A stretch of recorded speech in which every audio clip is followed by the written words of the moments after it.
Hello friends, আজকে আমি তোমাদের সাথে শেয়ার করব ধনেপাতা দিয়ে কুলের একটি দারুণ চাটনি রেসিপি।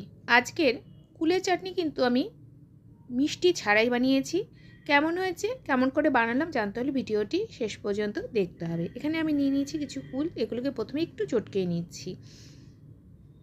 খুব একটা বেশি পাকেনি, তাই ভালো করে চটকানো যাচ্ছে না। ভালো পাকা হলে কিন্তু ভালো করে চটকে নেবে। এরপর এখানে একটা প্যান বসিয়ে দিয়েছি। এবার প্যানের মধ্যে দিয়ে দিলাম সর্ষের তেল। খুব একটা বেশি দিলে দরকার নেই, এই 2 টিস্পুন মতো দিলেই চলবে। এরপর এতে দিয়ে দিলাম মৌরি আর শুকনো লঙ্কা। মৌরি আর শুকনো লঙ্কা হালকা ভেজে নিয়ে এর মধ্যে দিয়ে দিচ্ছি কুল। এবার কুলগুলোকে হালকা ভেজে নেব। এরপর এতে দিয়ে দিচ্ছি হলুদের গুঁড়ো আর দিয়ে দিলাম স্বাদ অনুযায়ী নুন। আবারও বলছি, চিনি দেব না, এটা কিন্তু ঝাল নুন দিয়েই তৈরি করব, তাই নুনটা বুঝে দিতে হবে, একটু বেশি দিতে হবে। এবার নুন আর হলুদের গুঁড়ো দিয়ে খুব ভালো করে কুলগুলোকে কষিয়ে নিলাম।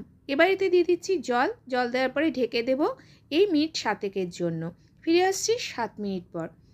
দেখো বন্ধুরা, কুলগুলো কিন্তু সেদ্ধ হয়ে গেছে। যখন কুলগুলো সেদ্ধ হয়ে যাবে, এরপর ওপর থেকে দিয়ে দিলাম ধনেপাতা কুচি। এখানে কিন্তু চাটনিটা শেষ নয়, দেখতে থাকো শেষ পর্যন্ত।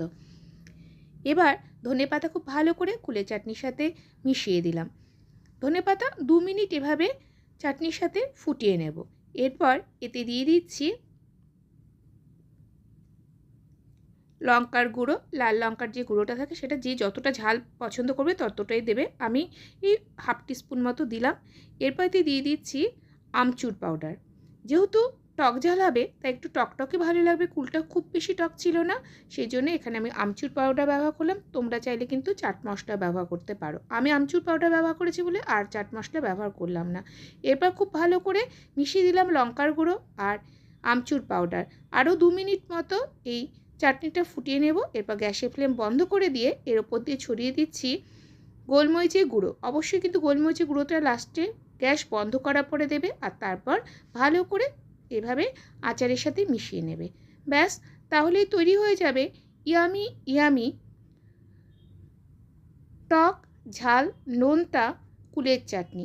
যদি তোমাদের কাছে রেসিপিটি ভালো লাগে তাহলে অবশ্যই লাইক করবে, কমেন্ট করবে, অনেক অনেক শেয়ার করবে। যারা চ্যানেলে নতুন, চ্যানেলটি যদি সাবস্ক্রাইব করা না থাকে তাহলে তাদের কাছে অনুরোধ রইল আমার চ্যানেলটিকে সাবস্ক্রাইব করে পাশে থাকার জন্য। ফিরে আসছি আবারও কোনো নতুন রেসিপি নিয়ে, নতুন কোনো ভিডিওর সঙ্গে। ততক্ষণের জন্য ভালো থাকবে সবাই। Bye bye.